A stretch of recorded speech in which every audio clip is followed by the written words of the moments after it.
بزرگان ملت اسلامیہ، قابل قدر دوستوں، نوجوان ساتھیوں، عزت مآب خواتین اسلام، السلام علیکم ورحمۃ اللہ تعالیٰ وبرکاتہ۔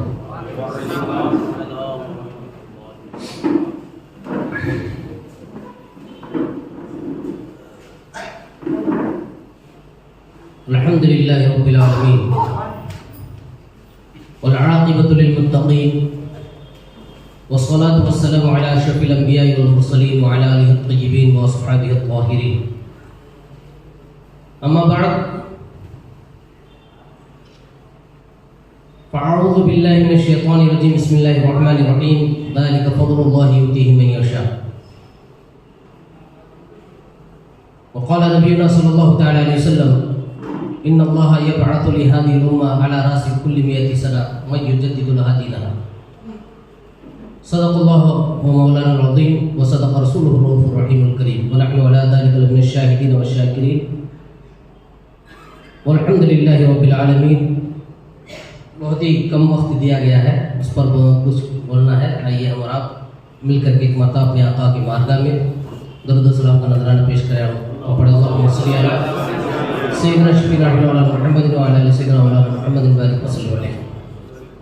احمد رضا کا تازہ گلستہ ہے آج بھی، احمد رضا کا تازہ گلستہ ہے آج بھی، خورشید علم ان کا درخشاں ہے آج بھی، خورشید علم ان کا درخشاں ہے آج بھی، سب ان سے جلنے والوں کے گل ہو گئے چراغ، سب ان سے جلنے والوں کے گل ہو گئے چراغ، احمد رضا کی شمع فروزہ ہے آج بھی۔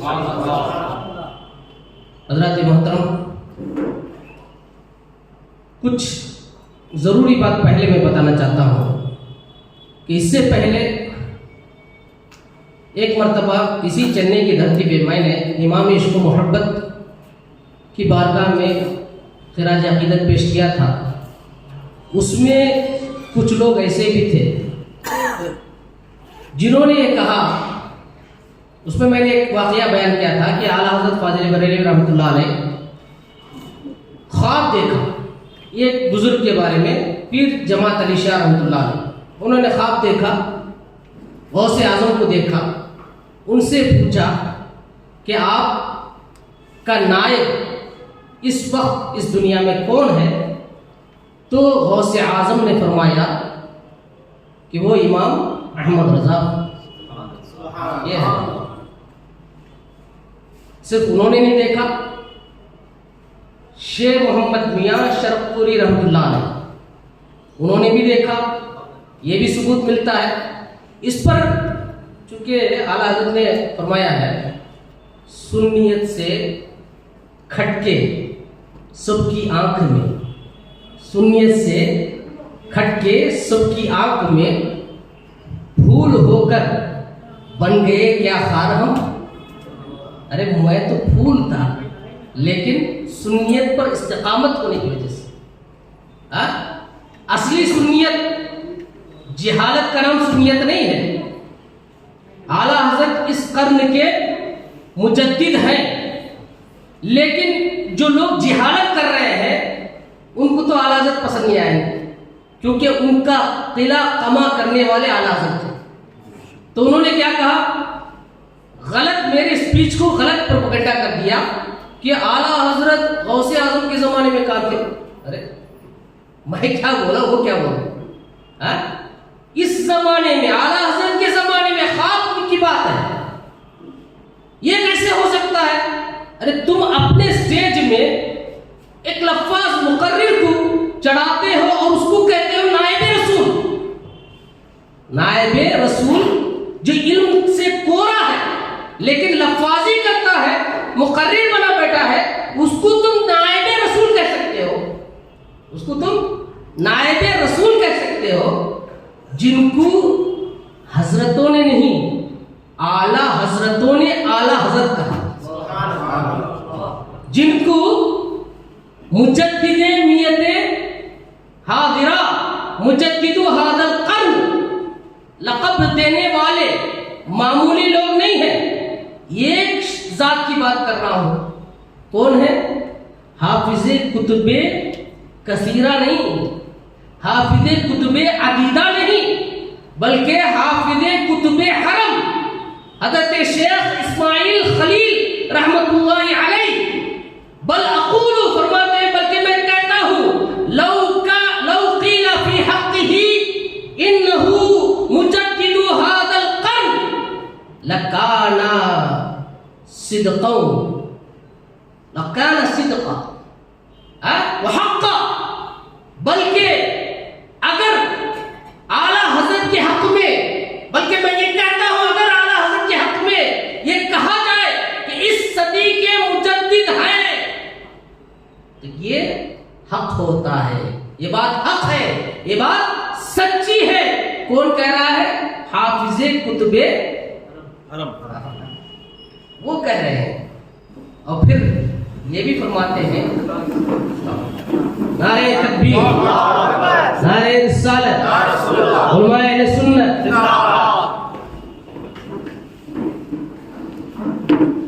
درشد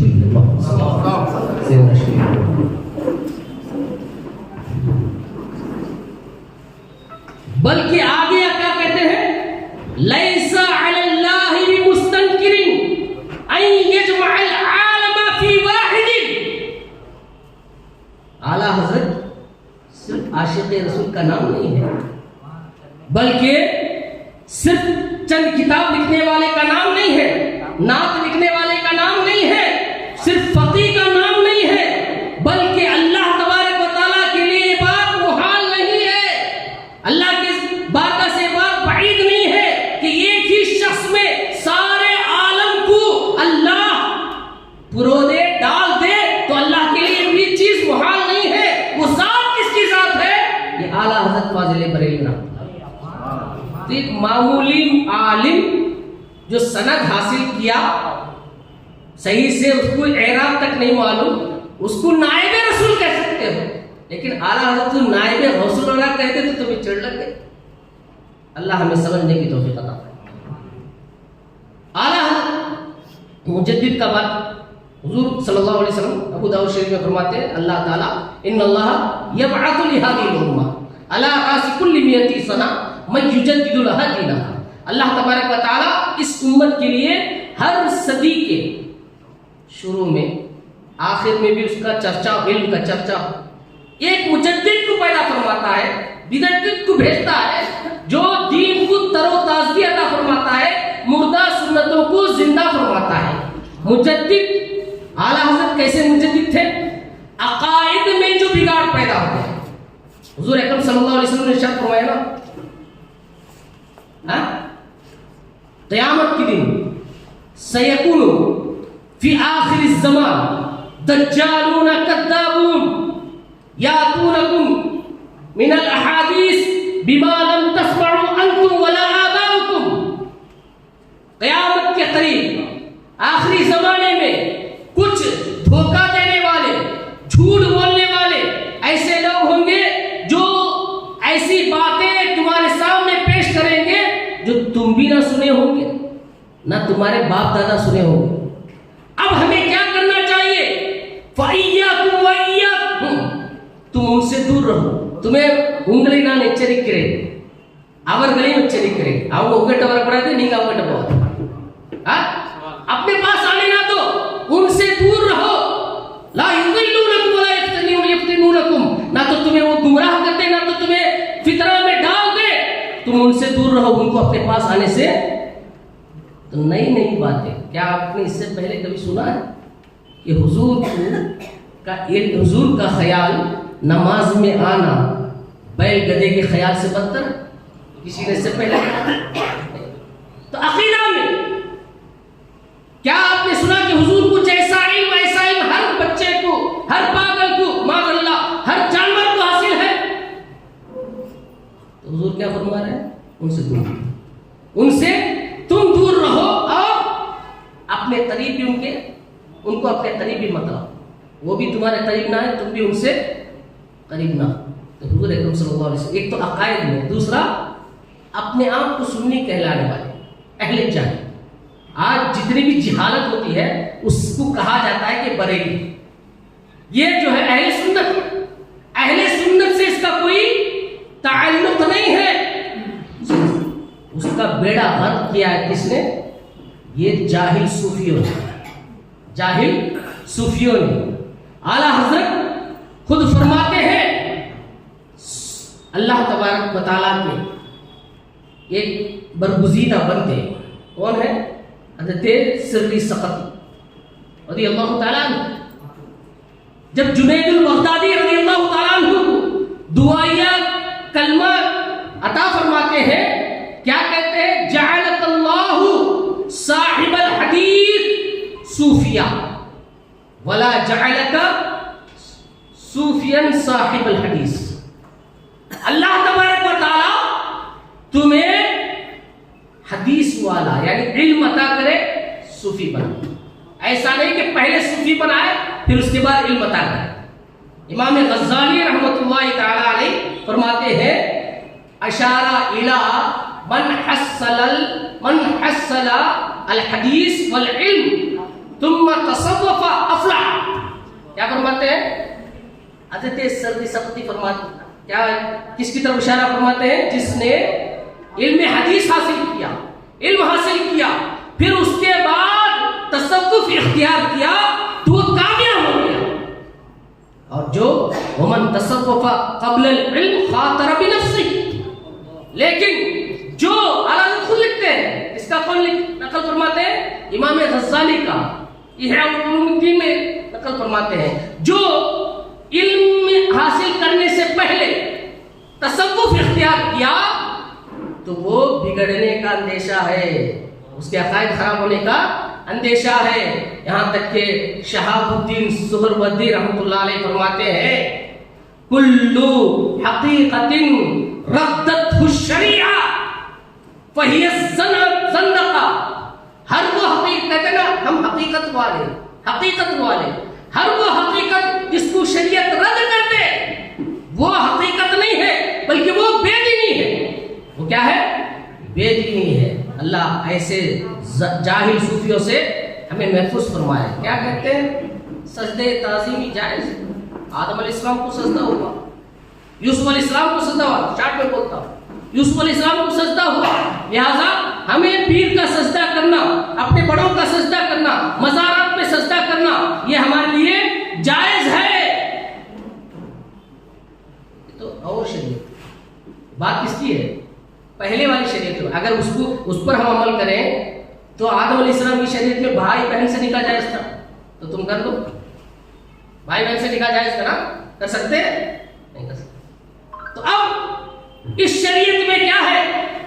اللہ کے حضرت اعلیٰ حضرت پر جو تمل میں بھی منار ہوتا ایک میگزین چلتا ہے، اس میں بریلوی کون ہے، اعلیٰ حضرت کون ہے، وہ جو ہے مزارات کو سجدہ کرنا جائز قرار دیا. کتنی بڑا جھوٹ، کتنی بڑی جھوٹ. الزبدۃ الزکیہ لتحریم السجدۃ التحیہ، کتاب پوری کتاب لکھا، اس کی تعریف ندوہ والوں نے بھی لکھا، تعریف کیا. ایسی کتاب انہوں نے لکھا. حضور اکرم ابن ماجہ شریف کی حدیث ہے، حضرت معاذ بن جبل رضی اللہ تعالیٰ عنہ یمن سے آتے ہیں، آ کر کے حضور اکرم صلی اللہ علیہ وسلم انہوں نے دیکھا وہاں اپنے بڑوں کو سجدہ کر رہے ہیں، وہاں بڑے بڑے رات، تو انہوں نے حضور اکرم صلی اللہ علیہ وسلم کو سجدہ کیا. تو حضور اکرم صلی اللہ علیہ وسلم نے ان کو روک دیا، منع کیا، نہیں سجدہ، غیر اللہ کو سجدہ کرنا جائز نہیں. آپ نے فرمایا اگر غیر اللہ کو سجدہ کرنا جائز ہوتا تو میں عورتوں کو حکم دیتا کہ وہ اپنے شوہروں کو سجدہ کریں. عورتوں اب بتاؤ سب سے زیادہ موقر ذات کس کی ہے؟ اللہ کی مخلوق میں اللہ کے رسول صلی اللہ علیہ وسلم کی. جب انہوں نے کہہ دیا کہ اس شریعت میں ناجائز ہے، غیر اللہ کو تعظیم کا سجدہ کرنا جائز نہیں ہے، حضور کو تعظیم کا سجدہ کرنا جائز نہیں ہے، تو اور اولیاء کرام کو سجدہ کرنا کیسا جائز ہوگا؟ اور اسی کو امام عشق محمد نے جو بدعت کو روکنے والے تھے انہوں نے روکا. آج کیا ہو گیا؟ جو جہالت میں چلنے والے اعلیٰ حضرت سے اسی وجہ سے کیا کرتے ہیں، ایسے جو آراس میں جو اتنی بے حیائی بدتمیزی ہو رہی ہے. اللہ ایک طرف بدعت نہیں ہے، جو سنت کے خلاف ہے اس کو بدعت کہا جائے گا۔ مجلس میلاد فی نفسی جائز ہے، لیکن اس میں منکرات اگر آ جائے تو اس کو دور کیا جائے گا۔ ایسی مجلسوں میں جانا جائز نہیں ہے، لیکن جہاں صحیح روایتوں کے ساتھ مجلس میلاد ہوتی ہے وہاں جانا بھی ناجائز لکھا گیا۔ لیکن ان کے نظر میں کیا، ان کے حصے میں کیا ہے؟ ہتھوڑا جو مدرسہ ہے، ہم تو حضور کی تعریف کرتے ہیں، ہم تو میلاد اس کو احتشام کے ساتھ مناتے ہیں، حضور کا تذکرہ کرتے ہیں، لیکن ان لوگ کے حصے میں کیا آیا؟ ہر سال دیوالی تو اس کو احتشام کے ساتھ مناتے ہیں۔ جو اصل ہے، خرد کا نام جنون رکھ دیا، جنون کا خرد، جو چاہے آپ کا اس نے کرشمہ ساز کرے۔ جو جائز ہے ایک طرف تو وہ لوگ جو جائز چیز ہے اس کو بدعت کہہ دیا، لیکن اللہ نے کیا کر دیا؟ جو بدعت ہے ان کے حصے میں عطا کر دیا، بدعت ان کے حصے میں عطا کر دیا۔ اعلیٰ حضرت کو جو ان کا شیخ الاسلام ہے، جو یہ کہتے ہیں شیخ الاسلام حسین احمد ٹانڈوی، مدنی کہتے ہیں، ہم ٹانڈوی کہتے ہیں، اس نے کیا کہا؟ مجدد البدعات، مجدد البدعات۔ اچھا مجدد تھے تو موجد کون؟ بدعات کے مجدد تھے تو موجد کون؟ موجد کون؟ یہ 600 سے زیادہ گالیاں بکنے والا اعلیٰ حضرت کی ایک ہی کتاب میں گندی گندی بہت ہی بڑی بڑی گالیاں دینے والا خود بدعت میں ملوث تھا۔ جو میت میں شامل ہوتا، جو کھدر میں کفن نہیں دی جاتی جس میت کو، اس کی جنازے میں شریک نہیں ہوتا۔ آپ بتاؤ، کھدر کانگریسی تھا نا، کھدر کھدر جو کپڑا تھا اس میں جس کو کفن نہیں دیا گیا اس کی جنازہ نہیں پڑتا تھا۔ اب بتاؤ، خود بدعت میں ملوث ہے، یہ کہاں ہے؟ حضور اکرم صلی اللہ علیہ وسلم نے فرمایا ہر گنہگار کی جنازے کی نماز پڑھو۔ یہاں تو گنہگار بھی نہیں، صرف جو ہے کھدر کی کفن نہیں پہنایا گیا اس کی جنازے کی نماز میں شامل نہیں ہوا۔ اور کس سے بھی جس کو کہہ رہا مجدد البدعات، مجدد البدعات، اللہ تعالیٰ سمجھ عطا فرمائے۔ آج لوگوں کی ایک بات یہ ہے، دوسری اور کیا کہتے ہیں کہ اگر یہ تو ہو گیا سجدہ تعظیم، اگر ماں باپ کے ہاتھ پیر چوم لے تو فوراً کیا کہتے ہیں؟ یہ لوگ یہ بدعت کر رہے ہیں، یہ ناجائز ہے، حرام ہے، شرک ہے۔ کہاں تک چلا گیا؟ شرک تک چلا گیا۔ جبکہ اللہ کے رسول حدیث پاک ہے، ایک اعرابی آیا اللہ کے رسول صلی اللہ علیہ وسلم کے پاس، معجزہ طلب کیا۔ میں شاک میں کہہ رہا ہوں، حضور نے معجزہ کہا کہ جاؤ اس درخت کو بلاؤ، محمد صلی اللہ علیہ وسلم بلا رہے ہیں، گئے، جا کر کے بلایا، آیا، اس کے بعد ایمان قبول کیا، ایمان لائے۔ پھر اللہ کے رسول صلی اللہ علیہ وسلم نے اجازت طلب کی، یا رسول اللہ مجھے اجازت دیجیے کہ میں آپ کو سجدہ کروں۔ اللہ کے رسول صلی اللہ علیہ وسلم نے منع فرما دیا، فرمایا کہ اگر غیر خدا کو سجدہ کرنا جائز ہو تو میں عورتوں کو حکم دیتا اپنے شوہر کو سجدہ کریں۔ پھر اسی اعرابی نے کہا یا رسول اللہ پھر تو مجھے اجازت دیجیے کہ میں آپ کے پیر اور ہاتھ کو چوموں۔ تو اللہ کے رسول صلی اللہ علیہ وسلم نے اجازت مرحمت فرما دی۔ تو حضور نے بتا دیا سجدے تعظیمی اور ہے، ماں باپ کو یا بڑوں کو، بزرگوں کو ہاتھ اور پیر چومنا جائز ہے، حضور نے بتا دیا۔ اور بہت ساری حدیثیں ہیں، حضرت علی، حضرت عباس کے ہاتھ اور پیر کو چومتے تھے، اور بہت ساری حدیثیں، حضرت زارع کی حدیث ہے، عبد القیس اپنے رواحل اپنے سواری سے اتر کر دوڑ کر گئے حضور صلی اللہ علیہ وسلم کے ہاتھ اور پیر کو چومے، اس طرح بہت ساری حدیثیں۔ تو جو جائز ہے اس کو بھی کیا کہہ دیا؟ ناجائز، شرک، بدعت کہہ دیا۔ ایسے لوگ اللہ نے سے محفوظ فرمائے۔ آج بہت سارے لوگ، وہ لوگ کیا کرتے ہیں، آج ہمارے جوہلا بڑے لمبے لمبے بال ہے نا، پیر بال کا شانوں سے نیچے، اور کیا دلیل دیتے ہیں بھائی ایسا رکھنا جائز ہے؟ تو کہتے ہیں حضرت گیسو دراز رحمۃ اللہ علیہ کی سنت ہے۔ اس کی حضرت گیسو دراز رحمۃ اللہ علیہ کے، سید محمود گیسو دراز رحمۃ اللہ علیہ کی سنت ہے۔ اعلیٰ حضرت سے استفتاء ہوا، پوچھا گیا تو اعلیٰ حضرت نے فرمایا کہ دیکھو حدیث پاک میں آیا ہے، اللہ نے لعنت فرمائی ان عورتوں پر جو مردوں کا وضاء ادا کرتے ہیں، اور ان مردوں پر جو عورتوں کا سے مشابہت رکھتے ہیں وضاء قطع میں۔ یہاں تک کہ اللہ کے رسول صلی اللہ علیہ وسلم نے دیکھا ایک عورت کمان لے کر کے گئی تو اللہ کے رسول نے فرمایا کہ یہ ایسی عورتوں پر لعنت ہے جو مردوں کا مذاق پتا کرتے، مردوں سے مشابہت کرتے ہیں. حالانکہ کیا یہ الگ چیز ہے، جسم کی اعضاء نہیں، الگ چیز لعنت فرمائی. یہاں تک کہ حضرت عائشہ صدیقہ رضی اللہ تعالیٰ عنہا نے بھی کہا ایک عورت مرد کا شو پہنے ہوئی جوتا، تو پھر انہوں نے یہی حدیث کہہ کر کے اللہ کے رسول نے جو ہے اللہ نے لعنت فرمائی یہ بیان کیا. اب حضرت گیسو دراز کے بارے میں فرماتے ہیں کہ حضرت گیسو دراز ایک گیسو لمبا کرتے تھے، پورا نہیں. کیوں؟ اعلیٰ حضرت فرماتے ہیں کہ سید السادات بہت بڑے عالم، ایسا بھی نہیں جاہل تھے، بہت بڑے عالم تھے، راستے میں بیٹھے ہوئے تھے تو اتنے میں ان کے پیر حضرت نصیر الدین چراغ دہلوی گھوڑے پر سوار ہو کر کے تشریف لے گئے. اپنے پیر و مرشد کو دیکھا تو آپ آگے بڑھ کر کے ان کے زانوے مبارک کو چوما تو حضرت نے فرمایا سید فرودر، سید ابھی نیچے اور نیچے اور نیچے چوما. تو آپ نے آپ کے قدموں کو چوما تو آپ نے فرمایا سید فرودر اور نیچے.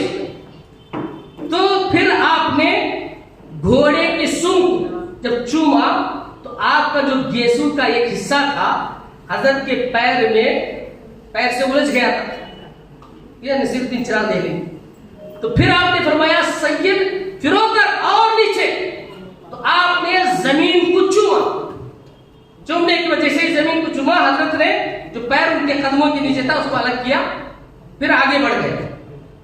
اب لوگوں نے کیا کہ کیا حضرت نے تو ان کا ادب احترام کیا، زانوے مبارک کو چوما، لیکن حضرت کیا کرا اور نیچے، پھر پیر کو چوما، کہا کہ اور نیچے، گھوڑے کی سونگ کو چوما، پھر اور نیچے، پھر کیا ہوا زمین کو چوما، پھر اور نیچے زمین کو چوما. یہ کیا بات ہے؟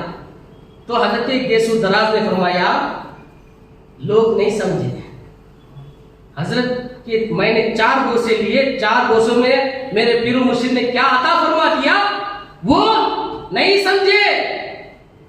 جب میں نے آپ کے زانوے مبارک کو چوما تو ہاتھ عالم ناسوت منکشف ہو گیا. عالم شہود، عالم ناسوت منکشف، سب دیکھنے لگے.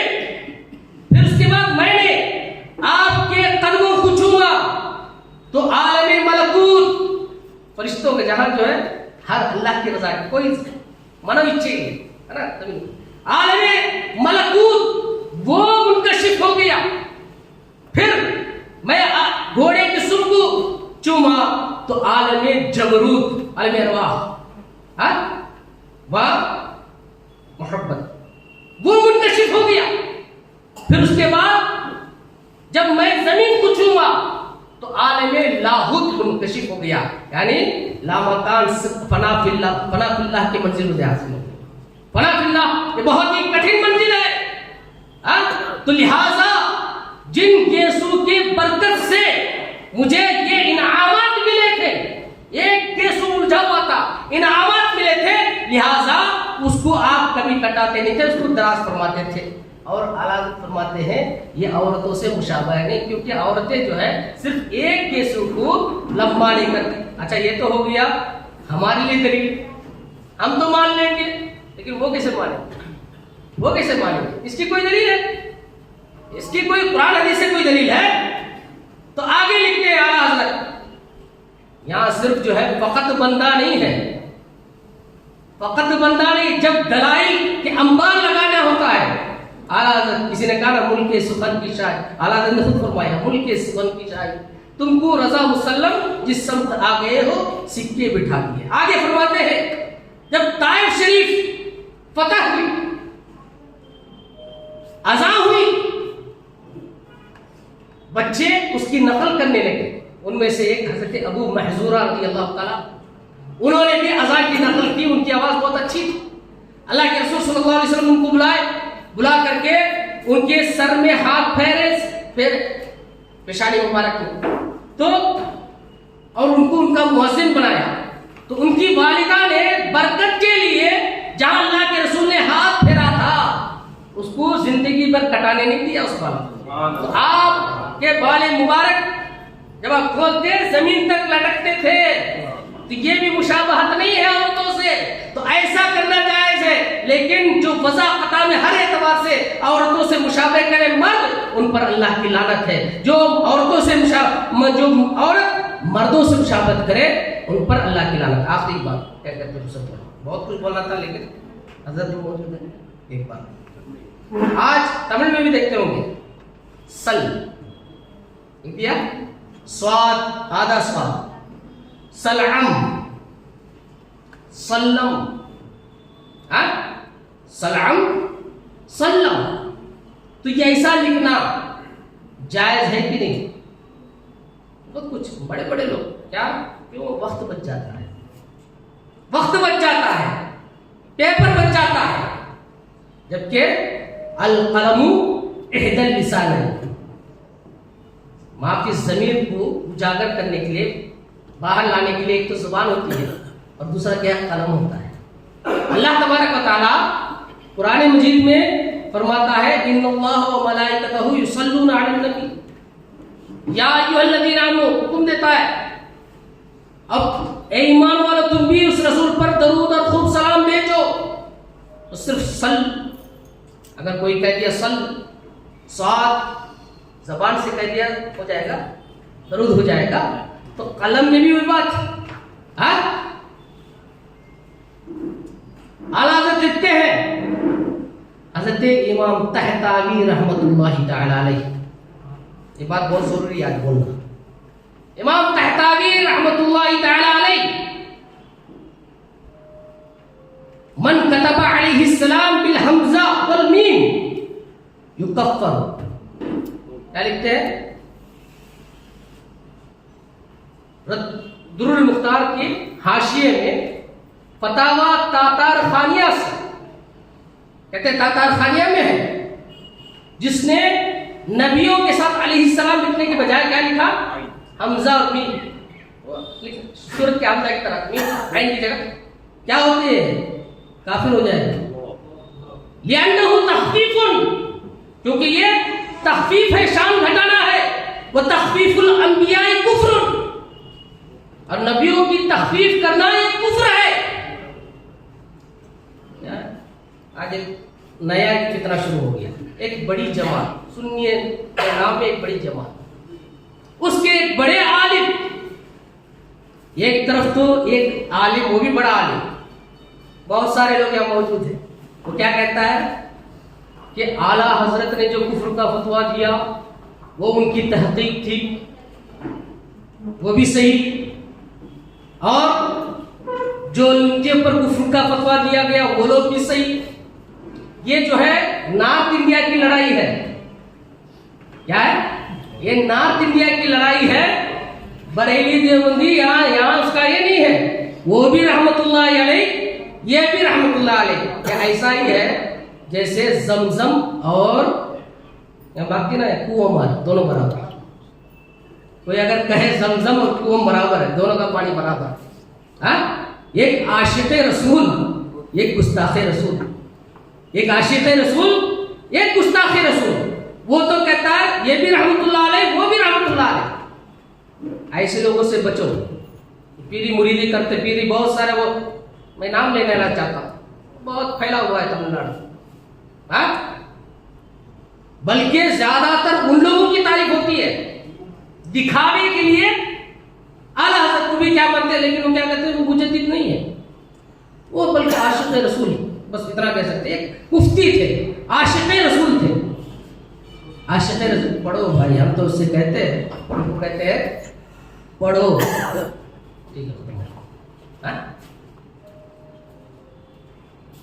کیا پڑھیے اعلیٰ حضرت کے بارے میں, پڑھو, نہیں پڑھو کم سے کم سنو, تب سمجھ میں آئے گا اعلیٰ حضرت کی ذات کیا ہے.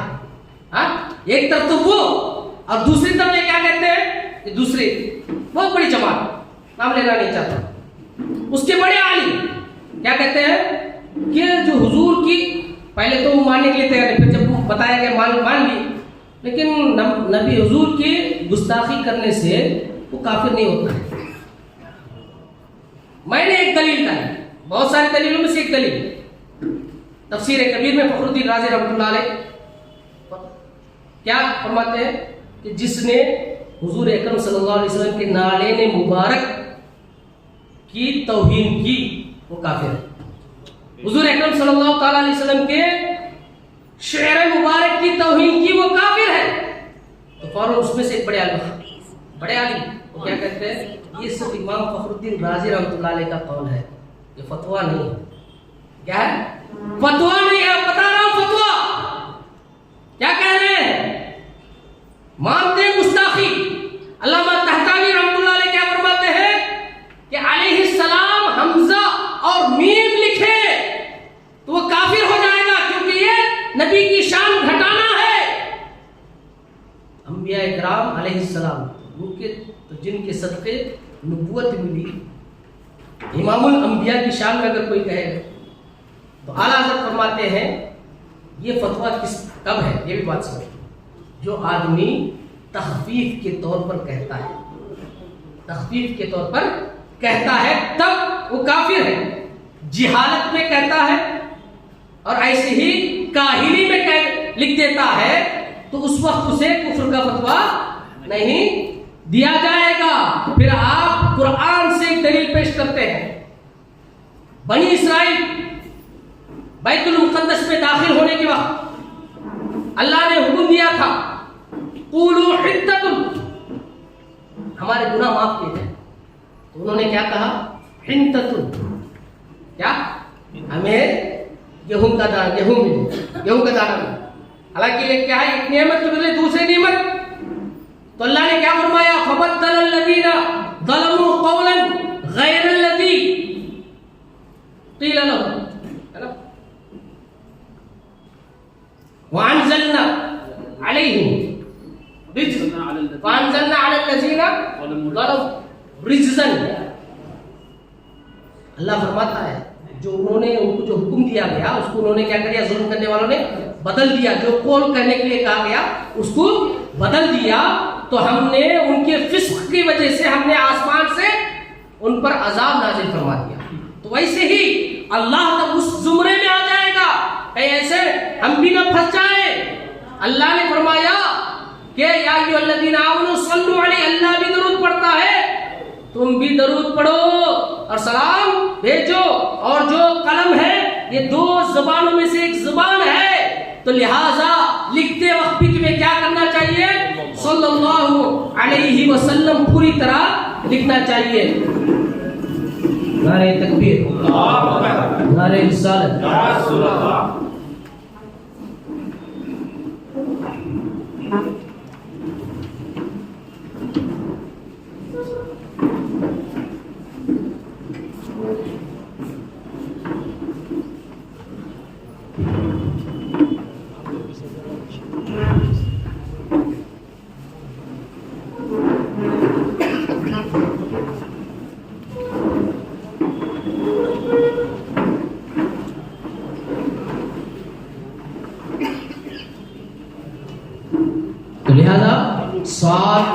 کیونکہ تمہیں میں نبی صلی بولتا بھی ہے، کیونکہ لکھتا ہے نا، وہ بھی کیا کہتا نبی قلبی نبی سن رہا ہے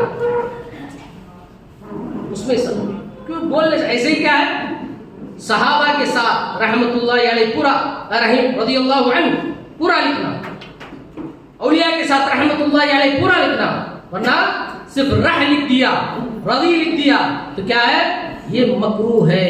اعلیٰ حضرت فضل بریلوی رحمۃ اللہ علیہ فرماتے ہیں. تو اس طرح سے جو مجدد ہے اعلیٰ حضرت نے غیروں کا بھی رد کیا، صرف جو ہے سنت کو زندہ نہیں کیا بلکہ بدعات، بہت سارے بدعات خرافات اس امت میں جو پھیل گئے ہیں ان سب کا اعلیٰ حضرت نے رد فرمایا. آخری بات کہہ کر کے تھوڑی دیر دیا. آج شیر بس یثرب، مدینے کیا کہتے ہیں، یثرب، یہ کہتے ہیں. یثرب کا معنی کیا، بیماریوں کا گھر. حضور کے قدم جب تک نہیں پڑھے تھے وہ جو کوئی وہاں جاتا تھا وہ بیمار بن جاتا تھا. حضور کے صدقے سے, حضور کے قدم سے, حضور کے قدم پڑھنے کی وجہ سے اب وہ کیا ہے, المدینۃ المنورہ. ہمارا باطن بھی جگمگا جائے گا, ظاہر بھی جگمگا جائے گا حضور کے قدم کی برکت سے. یہاں تک کہ مدینے کی مٹی شفا ہے حضور کے قدموں کی برکت. آج جو حضور صلی اللہ علیہ وسلم نے فرمایا نا, میرے گھر اور منبر کے درمیان جو جگہ ہے, روضۃ من ریاض الجنہ, جنت کے باغوں میں سے ایک باغ ہے. کیوں ہے؟ کیونکہ روزانہ 5 وقت حضور کے قدم مبارک کو چوما, حضور کے قدم مبارک کو چوما تھا.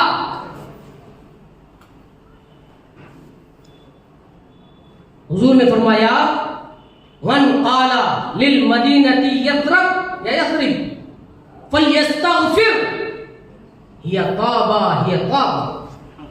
جو مدینہ کو یثرب کہے وہ گناہوں کی توبہ کرے. گناہ آج بہت سے یثرب کو جانے والے میرا سلام لے جا کہتے ہیں نا, اب نہیں کہنا چاہیے. اور اس طرح بہت ساری, یہ صحیح حدیث ہے احمد کی, بہت ساری حدیث اعلیٰ حضرت نے لکھا. لکھنے کے بعد اب کسی نے کہا کہ پہلے بزرگوں کی کتاب نظم میں بھی وہ بات ہے, تو آپ نے فرمایا شعر جو ہے یہ دلیل نہیں ہوتی. ان کو ہو سکتا ہے کہ ان کو علم نہ ہو, علم ہونے کے بعد انہوں نے بدلا لیا, تو لہٰذا یہ شعر جو ہے دلیل نہیں ہوتی ہے. لہٰذا اللہ تعالیٰ سے دعا کیجیے اللہ تبارک و تعالیٰ ہمیں اعلیٰ حضرت فاضل بریلوی رحمۃ اللہ علیہ کا مرتبہ اور مقام سمجھنے کی توفیق عطا فرمائے. وہ اس 14ویں صدی کے مجدد ہیں. معمولی لوگوں نے نہیں کہا, بلکہ جن کو لوگ اعلیٰ حضرت کہتے تھے ان اعلیٰ حضرتوں نے اعلیٰ حضرت کو 14ویں صدی کا مجدد کہا ہے. اللہ تبارک و تعالیٰ ہم سب کو, یہ جو لوگ کہتے ہیں نا ان کو حقیقت نہیں دیکھتے ہیں. شیخ سعدی نے فرمایا ہنر بچشم عداوت بزرگ تر عیب است. کسی کا ہنر بھی اگر دشمنی کی نظر سے اگر دیکھا جائے تو بہت بڑی کمی نظر آئے گی. ذہن کو خالی کر کے دیکھے تو اعلیٰ حضرت کون سی ذات ہے سمجھ میں آ جائے گا. ان کو پڑھنے کی ضرورت ہے, ان کا سننے, ان کے بارے میں سننے کی ضرورت ہے. اللہ تبارک و تعالیٰ ہمیں اعلیٰ حضرت کے بارے میں زیادہ سے زیادہ پڑھنے اور ان کے بارے میں سننے کے اللہ تبارک و تعالیٰ توفیق عطا فرمائے. وما توفیقی الا باللہ وآخر دعوانا الحمد للہ.